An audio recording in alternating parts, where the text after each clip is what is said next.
एक काफी कम ढलान वाला मैदान जो एक उबलते समुंदर की ओर जा रहा है। हवा के तेज झोंके और असहनीय दबाव। आकाश घने बादलों से घिरा हुआ है और आसमान में बहुत ऊपर की ओर इन घने बादलों की एक छोटी सी दरार में से एक विशाल लेकिन मंद लाल सूर्य हमें दिखाई दे रहा है। इसके कुछ ही पल बाद बादलों के बीच की वो दरार भी बादलों से ढक जाती है और पूरा आसमान काला सा पड़ जाता है। सूर्य प्रैक्टिकली अपनी जगह से नहीं हटता, लेकिन इसके फिर से दिखाई देने में थोड़ा समय लगता है। यह दुनिया एक बार देखने पर हमें निर्जीव और काफी कठोर दिखाई देती है, लेकिन वास्तव में कहानी कुछ और ही है। कुछ इस तरह का व्यू हमें उस ग्रह के सबसे कम हार्श कंडीशन वाले हिस्से में देखने को मिलेगा, जिसे वैज्ञानिकों द्वारा सुपर अर्थ नाम दिया गया है और जो एलियन जीवन के खोजे जाने के लिए हमारा सबसे करीबी बेस्ट कैंडिडेट है। तो आइए इस वीडियो में जानते हैं कि इस ग्रह पर वैज्ञानिकों ने क्या कुछ खोजा और उन्हें यहाँ क्या कुछ रहस्यमय देखने को मिला। हाल के अतीत में एक्सोप्लैनेट्स की खोज में काफी तेजी आई है। अब तक हमने 3000 से अधिक प्लैनेटरी सिस्टम्स में 4370 एक्सोप्लैनेट्स की खोज की है। इनके अलावा 3000 से अधिक बॉडीज को उनके एक्सोप्लैनेट होने की पुष्टि का अभी इंतजार है। उनमें से ज्यादातर celestial bodies gas giant, super Jupiter's और सुपर अर्थ हैं। इनको खोजने के लिए उपयोग की जाने वाली टेक्नोलॉजीज के टेक्निकल फीचर्स का यूज किया जाता है, क्योंकि डायमेंशंस में पृथ्वी या मंगल के जितने छोटे ग्रहों को खोजने की कोशिश करने की तुलना में एक छोटे ऑर्बिट वाली विशालकाय बॉडी को खोजना काफी ज्यादा आसान है। इन एक्सोप्लैनेट्स में से कई एक्सोप्लैनेट्स काफी ज्यादा खास हो सकते हैं, क्योंकि इन पर वास्तविक रूप से जीवन मौजूद हो सकता है। इस तरह के दर्जनों एक्सोप्लैनेट्स अंतरिक्ष में बिखरे हुए हैं और वह हमारे वैज्ञानिकों का ध्यान अपनी तरफ आकर्षित करते हैं। आज हम इन एक्सोप्लैनेट्स में से एक को देखने जा रहे हैं, जो है एक्सोप्लैनेट ग्लीस 832c। वास्तव में यह एक्सोप्लैनेट हमारे सबसे करीबी संभावित स्थानों में से एक है, जहां किसी तरह के एक्स्ट्रा टेरेस्ट्रियल जीवन का पता लगाया जा सकता है।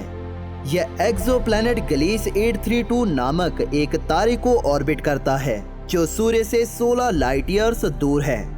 ग्लीस 832 एक डिम रेड ड्वार्फ तारा है, जिसकी ल्यूमिनोसिटी यानी चमक सूर्य की तुलना में सिर्फ 0.7% है। इसका मास और डायमीटर दोनों ही सूर्य की तुलना में लगभग 2 गुना कम है और इसका तापमान लगभग 3300 डिग्री केल्विन के करीब रहता है। यही कारण है कि इस तारे का हैबिटेबल जोन इस तारे के काफी करीब है और ये ग्रह अपने तारे के हैबिटेबल जोन में रहकर उसका ऑर्बिट करता है। टाइडल फोर्सेस के कारण ग्लीस 832 तारे के हैबिटेबल जोन में मौजूद यह ग्रह अपने तारे से टाइडली लॉक्ड है, यानी कि यह ग्रह अपने पूरे ऑर्बिट के दौरान अपने तारे की तरफ अपनी एक ही साइड को रखता है, जैसा कि चंद्रमा और पृथ्वी के केस में है। ग्लीस 832 तारे के ऑर्बिट में 2 ग्रहों को हमारे वैज्ञानिकों द्वारा कंफर्म किया गया था। जुपिटर के जैसे ग्रह ग्लीस 832b को सबसे पहले खोजा गया था। खगोलविदों ने 2008 में इस ग्रह की खोज की अनाउंसमेंट की थी। हमारे जुपिटर के मास के 2/3 मास के साथ ये ग्रह 3.4 एस्ट्रोनॉमिकल यूनिट्स की एक सामान्य दूरी पर अपने तारे को ऑर्बिट करता है, जो कि हर 9.4 सालों में अपना एक ऑर्बिट पूरा करता है। इस ग्लीस 832 सिस्टम में खोजे गए दूसरे ग्रह ग्लीस 832c की खोज की अनाउंसमेंट 2015 में रॉबर्ट विटनमर के नेतृत्व में वैज्ञानिकों की एक अंतर्राष्ट्रीय टीम ने की थी। इस ग्रह को इसकी पृथ्वी से समानताओं के लिए एक्सेप्शनली हाई रेटिंग 0.81 मिली थी, जिसने तब वैज्ञानिकों और रिपोर्टर्स दोनों को तुरंत आकर्षित किया था। इस ग्रह को दूसरी पृथ्वी का नाम भी दिया गया था, भले ही इन दोनों ग्रहों के पैरामीटर्स एक दूसरे से काफी अलग अलग थे। इस तरह से यह ग्रह पृथ्वी से समानता वाला पृथ्वी के सबसे करीबी ग्रहों में से एक है। ग्लीस 832c का मास पृथ्वी के मास से 5.2 गुना ज्यादा है। इस ग्रह को अपने तारे के चारों ओर अपने फुल ऑर्बिट में लगभग 0.16 एस्ट्रोनॉमिकल यूनिट्स की दूरी पर घूमने के लिए पृथ्वी के 35 दिन लगते हैं। यह पृथ्वी और सूर्य के बीच की दूरी से 6 गुना कम है। अगर बात करें इस ग्रह की ऑर्बिटल इंसेंट्रिसिटी की, तो ये काफी ज्यादा है। ये ग्रह रेगुलर इंटरवल्स पर हैबिटेबल जोन से बाहर निकल जाता है और फिर से हैबिटेबल जोन में री एंटर कर जाता है। यही कारण है कि हमें इस ग्रह की सतह पर तापमान में तेजी से बढ़ोतरी और गिरावट देखने को मिली है। वैज्ञानिकों के अनुसार गलीस 832c को अपने तारे से लगभग उतनी ही ऊर्जा प्राप्त होने का अनुमान है जितनी सूर्य से पृथ्वी को होती है। इस ग्रह की सतह पर औसतन तापमान 250 डिग्री केल्विन से लेकर -20 डिग्री केल्विन के बीच रहता है। वैज्ञानिकों ने इस ग्रह के तापमान को देखते हुए ये सुझाव दिया है कि इस ग्रह के वातावरण के कारण, जिसके काफी घना होने की संभावना है, इस ग्रह पर तापमान काफी अधिक रहता है। हालांकि निश्चित रूप से ये दावा करना आसान नहीं है, क्योंकि गलीस 832c अपने तारे के काफी करीब है और इसीलिए संभावना है कि यह अपने तारे के साथ टाइडली लॉक्ड हो। इस केस में इसकी सनसाइड और शैडो वाली साइड के बीच एक तगड़ा टेम्परेचर डिफरेंस होगा, जो इस ग्रह पर रेगुलर इंटरवल्स पर चलने वाली तूफानी हवाओं के पीछे का कारण है। ये ध्यान देने वाली बात है कि सन 2015 में यूएसए के आर्लिंगटन में मौजूद यूनिवर्सिटी ऑफ टेक्सास के खगोलविदों ने अपनी ऑब्जर्वेशन के बाद इस हाइपोथेसिस को पेश किया था कि गलीस 832 सिस्टम में कोई तीसरा ग्रह भी हो सकता है। इस नए ग्रह का मास पृथ्वी के मास से 1 से 15 गुना ज्यादा हो सकता है और यह अपने तारे से 0.25 से लेकर 2 AU की दूरी से इस प्लैनेटरी सिस्टम के चारों ओर एक स्टेबल ऑर्बिट को फॉलो कर रहा हो। फिलहाल के लिए तो इस ग्रह की खोज अभी भी जारी है। आइए कल्पना करें कि गलीस 832c पर जीवन संभव होने पर यह ग्रह हमें कैसा दिखाई देगा। सबसे पहले हम इस ग्रह की ग्रेविटी पर ध्यान नहीं देंगे, क्योंकि वो हमारी पृथ्वी से ज्यादा हो सकती है। क्योंकि हमें इस ग्रह का डायमीटर पूरी एक्यूरेसी से पता नहीं है, इसीलिए हम इस ग्रह की ग्रेविटी को फिलहाल तो कैलकुलेट नहीं कर सकते।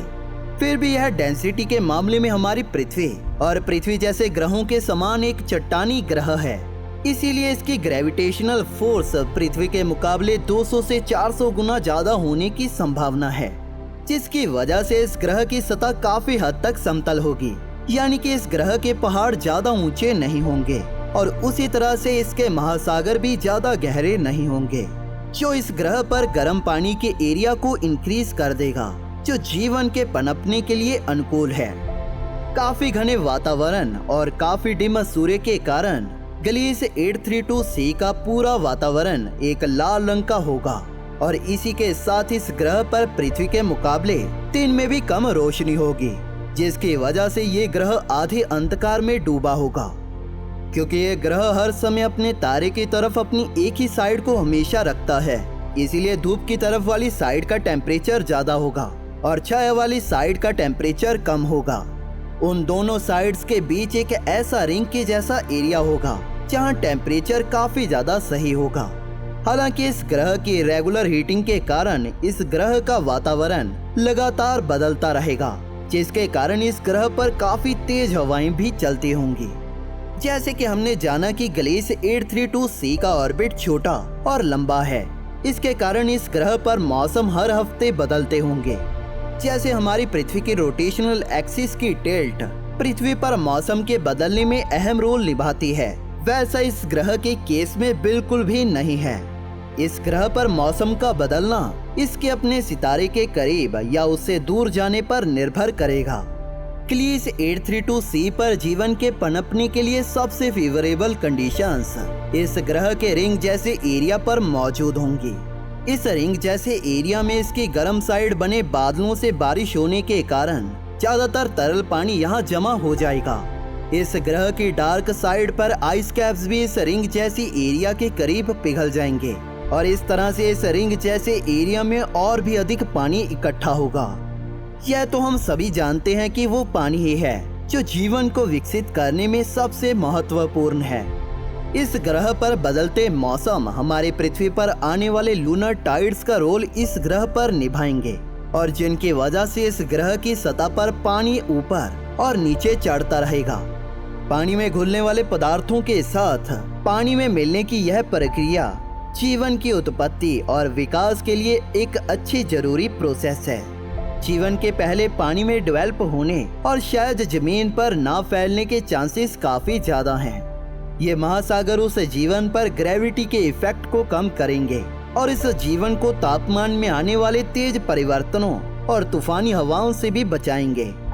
इसके मौसम के लगातार और तेज बदलावों के कारण क्लीस 832c पर मौजूद वो हाइपोथेटिकल जीवन इसके मौसम और टेम्परेचर के तेज चेंजेस के साथ काफी कंफर्टेबल हो जाएंगे, या फिर वो एक आरामदायक तापमान वाले एरिया को भी चुन सकते हैं, धूप की साइड से लेकर छाया की साइड की ओर। एग्जाम्पल के लिए यदि कोई स्पेसक्राफ्ट कभी इस एरिया की जांच के लिए ग्लीस 832c की सतह तक पहुंचता है तो उसे वहां क्या देखने को मिलेगा। यह मानते हुए कि इस ग्रह पर जीवन की उत्पत्ति हुई है, इस ग्रह पर ग्रेविटी के स्ट्रॉन्ग इफेक्ट होने की वजह से यहाँ पर पनप रहे निवासियों का एक मजबूत कंकाल और शक्तिशाली मांसपेशियां होंगी जो एक मोटी चमड़ी से ढके होंगे। ग्लीस 832c के पौधे ज्यादातर काले रंग के होंगे ताकि वो ज्यादा से ज्यादा सूर्य की रोशनी को अब्सॉर्ब कर सकें। यह पौधे भी वहाँ काफी कम होंगे और यहाँ पर चलने वाली तेज हवाओं के कारण वो इस ग्रह की सतह के साथ लिपटे होंगे। यह अत्यधिक संभावना है कि इस ग्रह पर क्लोरोफिल की बजाय फोटोसिंथेसिस के लिए कुछ अदर मॉलिक्यूल्स इंपॉर्टेंट होंगे। इस ग्रह का वो मोटा एटमॉस्फेयर कुछ रहस्यमयी तरह के जीवन को पनाह दे सकता है जो उसमें तैरकर जीवित रह पाएंगे। एग्जाम्पल के लिए single celled micro organisms dense atmosphere में तैर सकते हैं और जो हवा में बिखरी लाइट और पोषक तत्वों को कैप्चर कर जीवित रह सकते हैं। घने वातावरण, ऊंचे बादलों और धुंधले सूरज की वजह से ग्लीस 832c की सतह एक अंधेरी जगह होगी। वहां पर मौजूद किसी तरह के जीवन को इन परिस्थितियों के अनुकूल होना होगा। हमारे इस ग्रह का ये विजन भले ही वहां पर पनप रहे या पनपने वाले किसी तरह के जीवन में कोई अहम रोल ना निभाए, लेकिन ये हमें ये सोचने में मदद करता है कि वहाँ पर पनपने वाला वो जीवन किस तरह का हो सकता है। जैसा भी है, ये सभी आइडियाज, अनुमान और विचार हैं। भले ही वह कितने अच्छे फिजिक्स लॉज पर आधारित हैं, लेकिन ये वहाँ पर पनपने वाले जीवन का पूरी एक्यूरेसी से पता नहीं लगा सकते। Thank you for watching. दोस्तों, इस वीडियो को अंत तक देखने के लिए आप सभी का धन्यवाद।